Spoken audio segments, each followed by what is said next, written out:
So you can make almost any projector work in a golf simulator, but there is a specific subset of features that you'll want to target for the best overall experience. And the goal of this video is to help you get the most for your money by understanding which projector specs are important for your sim and which ones you can mostly ignore. I've got 6 of the most popular golf simulator projectors on the market, ranging from $500 all the way up to around $10,000. So I can show you all the differences in brightness, clarity, and ease of use at each of the price points. And I'm also going to cover some important tips and tricks for getting your projector set up properly. First, the most important thing is being able to mount your projector somewhere that it not only fills the whole screen, but it also doesn't cast shadows and it isn't in danger of getting hit by a club or a ball. And for that, we need to talk a little bit about throw ratio, optical zoom, and lens shift. Most golf sim specific projectors are classified as short throw, meaning they can project a large screen from a relatively short distance. And the ratio of the distance from the lens to the screen divided by the width of the projected image is called the throw ratio. The projectors in this video have throw ratios ranging from a very short fixed throw at 0.56 to 1 on the Optoma ZK608 TST to a longer fixed 1-to-1 ratio on the Epson EF12.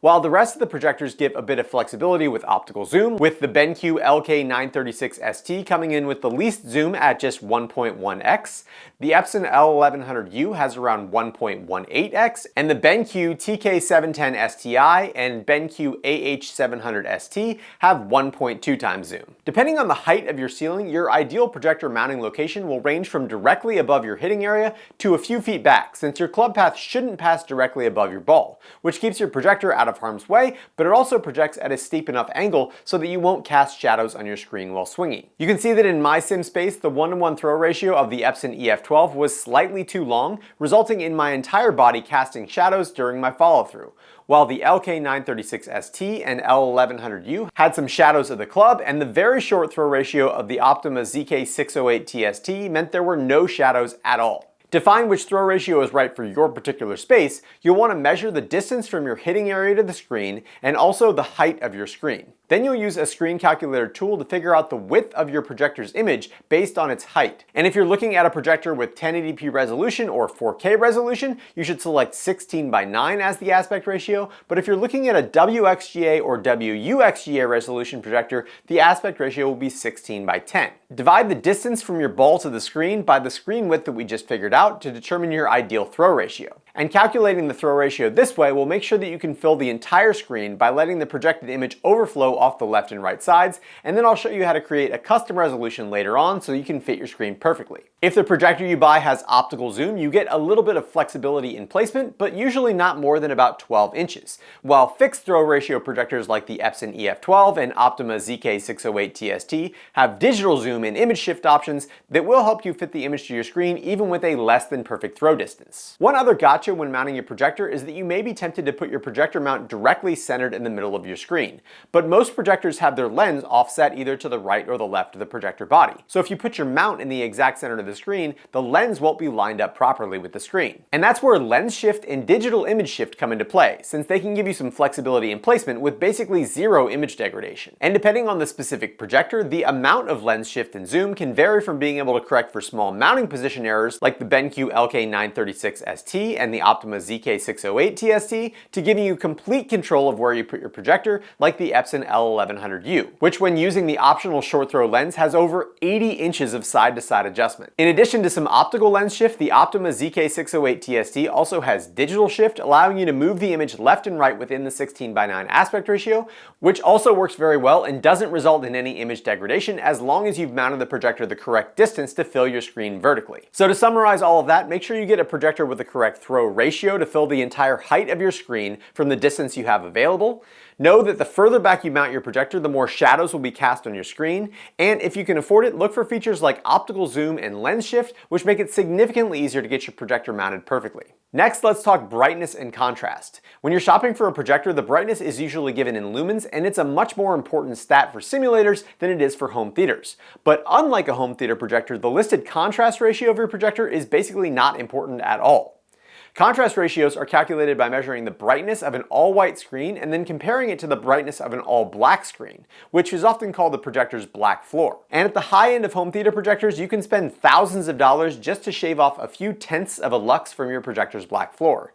But in a golf simulator, you're going to need at least some lights on to see the ball, and even a small amount of ambient light will drown out the native black floor of most projectors, meaning the real important numbers when determining contrast are the ambient light in the room and the projector's peak brightness. In this video, the projectors have advertised peak brightnesses ranging from 1,000 lumens on the $500 Epson EF12 to 6,000 lumens on the $8,500 Epson L1100U and the $6,000 Optoma ZK608 TST. And in my testing, I found that all the projectors could come very close to their advertised brightness, but most could only do it in a specific bright mode that sacrificed color accuracy, shifted the entire image towards the green spectrum, and wasn't something that anyone would realistically want to use. And here are all the peak brightness values and their corresponding color accuracy measured with CalMan Ultimate, where lower numbers are better. And you can see that specifically the BENQ TK710 STI and the BENQ AH700 ST were not particularly usable in bright mode, while the BENQ LK936 ST, Optoma ZK608 TST,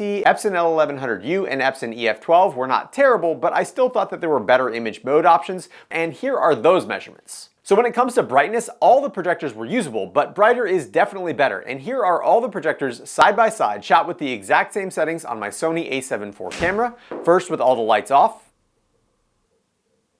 next with my normal amount of sim lighting, then with half the lights on in my garage, and last with all the garage lights on. And you can see that if you don't mind playing in a darker room, you can get away with a dimmer and cheaper projector. And at a certain amount of ambient light, even the brightest projectors look washed out on an all-white screen. By the way, if you are interested in DIY golf tech projects like my floor-mounted replay screen, pushcart-mounted launch monitor, and my upcoming faux skylight build for my sim, I'd love it if you could subscribe to my second channel, The Hookup Extras, linked down in the description. Alright, let's move on to the next big price differentiator, resolution, which actually doesn't have as large of an impact on performance as you would expect. Golf sim projectors typically come in 4 different resolutions. You've got WXGA, 1080p, WUXGA, and 4K. In each resolution, the first number represents how many pixels wide the screen is, and the second number is how many pixels tall it is. And if your impact screen is a standard aspect ratio like 16:9 or 16:10, then you get to use all of those pixels. But as I mentioned before, most people end up with an odd size screen in their simulator to maximize the room space. My screen, for instance, is 100 inches tall and 107 inches wide. So to figure out how many pixels I can use from a 4K projector, I would need to divide the screen width, which is 107 inches, by my screen height, which is 100 inches. And that gives me a ratio of 1.07. So then I multiply that by the number of vertical pixels in my projector's resolution. For instance, a 4K resolution has 2160 vertical pixels, so the ideal resolution to fit my screen is 2311 pixels wide by 2160 pixels tall, which is about 4.99 megapixels total. And to project this resolution, I just go into my NVIDIA control panel, select my projector, click Customize, and then I'll create a custom resolution, which is then available when I start GS Pro and fills the screen perfectly without any aspect ratio distortion. If I was using a WUXGA projector, my resolution would be 1284 by 1200, or about 1.54 megapixels. For 1080p, it would be 1155 by 1080, or 1.24 megapixels. And for a WXGA projector, it would be 856 by 800, or just 0.68 megapixels, which is probably too low. In any case, the more pixels you have, the clearer your image will be. But at the same time, you shouldn't expect a home theater quality image regardless of the resolution, considering you're projecting onto a textured impact screen with less than perfect tension, and you're gonna hit golf balls at it going over 150 miles an hour. So here's what the text looks like in the GS Pro driving range for each of those resolutions. And you can see that for the 4K projectors running at 2311 by 2160, the BENQ TK710 STI has the clearest text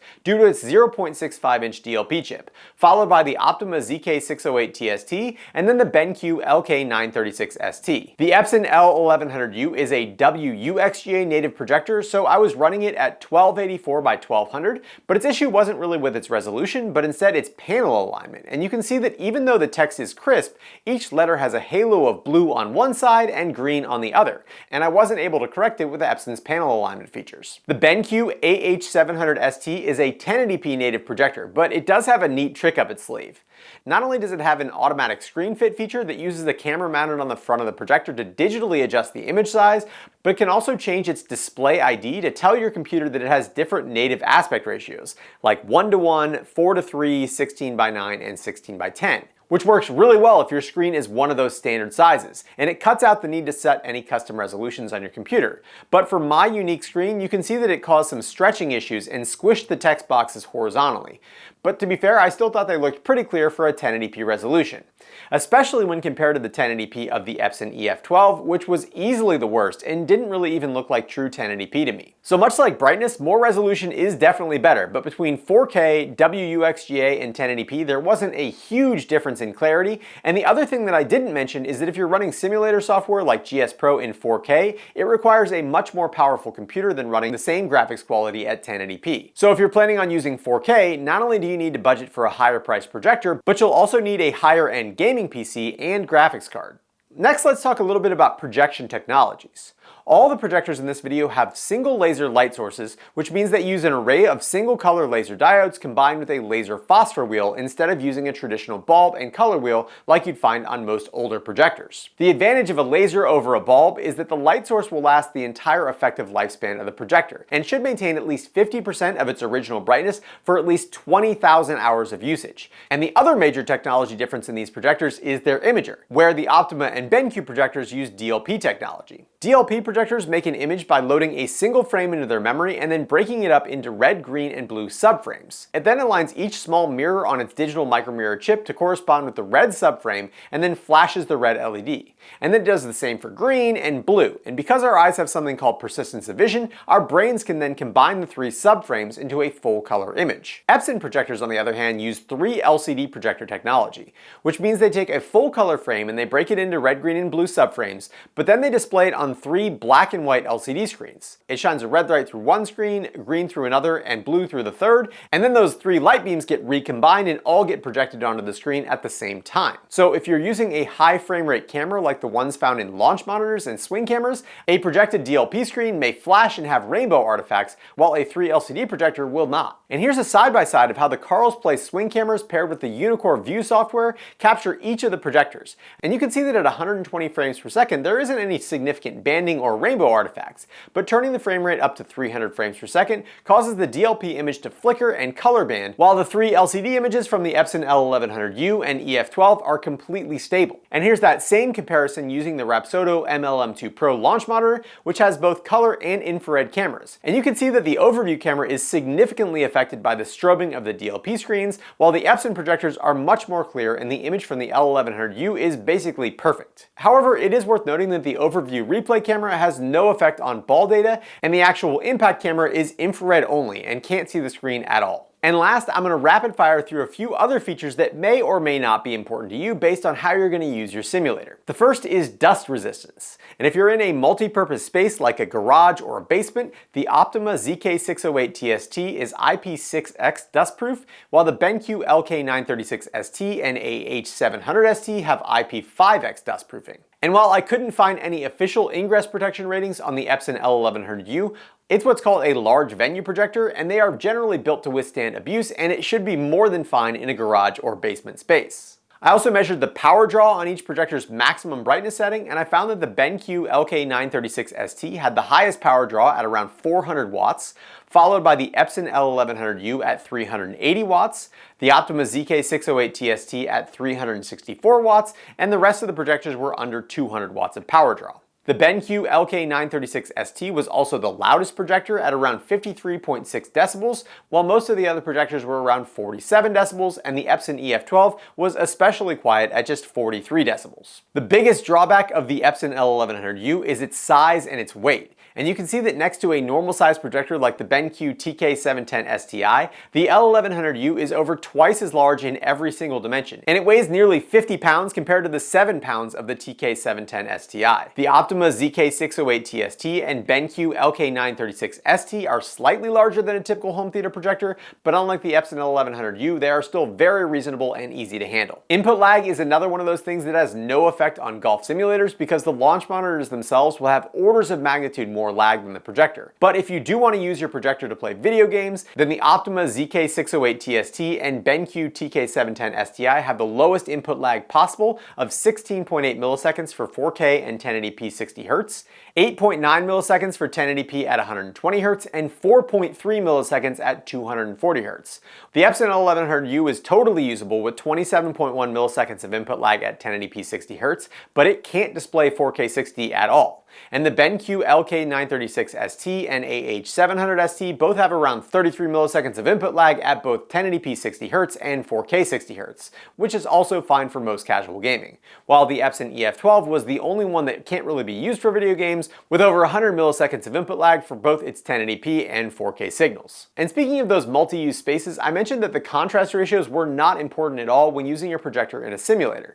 But if you do want to use your projector to watch movies in a darkened room, I did measure the native contrast of each projector using CalMan Ultimate, and I was thoroughly impressed with the Optoma ZK608 TST, which had a 2231:1 contrast ratio without any dynamic dimming, and the BENQ TK710 STI had the lowest black floor of 0.108 nits, giving it a native contrast ratio of 1738:1, which is also very good. So conclusion time, all things considered, the new Optoma ZK608 TST is the best all-around golf sim projector that money can buy. It's got 5,879 lumens of peak brightness in bright mode, with less than ideal but still usable color accuracy, and 4,600 lumens in vivid mode with vibrant and accurate colors. It's got one of the shortest throw distances I've ever seen, as well as optical lens shift and digital image shift. It's quiet, it's dustproof, it's got relatively low power draw for its brightness, a very high native contrast ratio, it supports HDR content and 3D, it's got low input lag, and it's just barely larger than a typical home theater projector. And the only downside that I can see is that it doesn't have any optical zoom, and at $5,999, it's not going to fit into most people's budget. The BENQ TK710 STI is also a great all-around projector for a third of the price at $1,999, but it also has half of the usable brightness, and while I was actually able to measure higher than BENQ's claimed 3200 lumens in its bright mode, it wasn't particularly usable, and the living room mode gave the next highest brightness at 2448 lumens while maintaining accurate colors. Like the Optoma, the BENQ TK710 STI is a particularly good option for someone looking for a multi-purpose projector, since it has really good contrast, low input lag, and supports HDR and 3D formats, but due to that overall lower brightness, you'll just need to keep the lights in your sim a little bit dimmer. I have personally been using the BENQ LK936 ST in my simulator for the last 9 months, and playing around 10 hours a week, I have had absolutely no problems with it. But I will be switching to the Epson L1100U after this video. Not only is it quieter and brighter with less power draw, but since my sim is only set up for right-handed players, I plan to use Epson's massive lens shift to offset it even further away from my hitting area. And the 3 LCD technology looks much better on camera, which is nice for both swing cameras and webcam streaming for online matches. And the other thing that I haven't mentioned yet is that even though the MSRP on a projector like the L1100U is around $8,500, it's mostly designed for auditoriums and large conference rooms. And as businesses upgrade, you can get crazy deals on them used. For instance, I snagged this one on eBay for just $1,200, and it only had 1,283 hours on it, which is an absolute crazy value, especially if you can utilize the stock lens, which has a 1.4 throw ratio. But it is less of a deal if you have to buy a separate $3,500 short throw lens. The 1080p BENQ AH700 ST is a completely innovative design with its auto screen fit and adjustable EDID resolutions.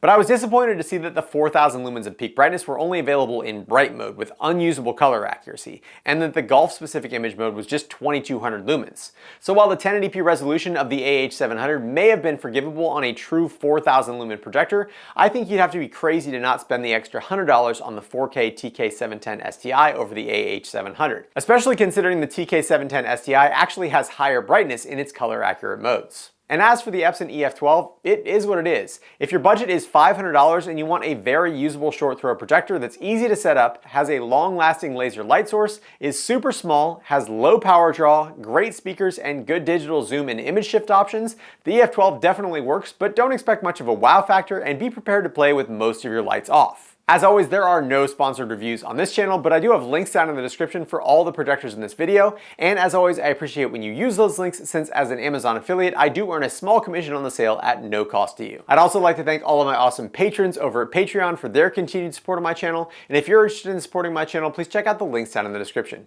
If you enjoyed this video, please consider subscribing. And as always, thanks for watching The Hookup.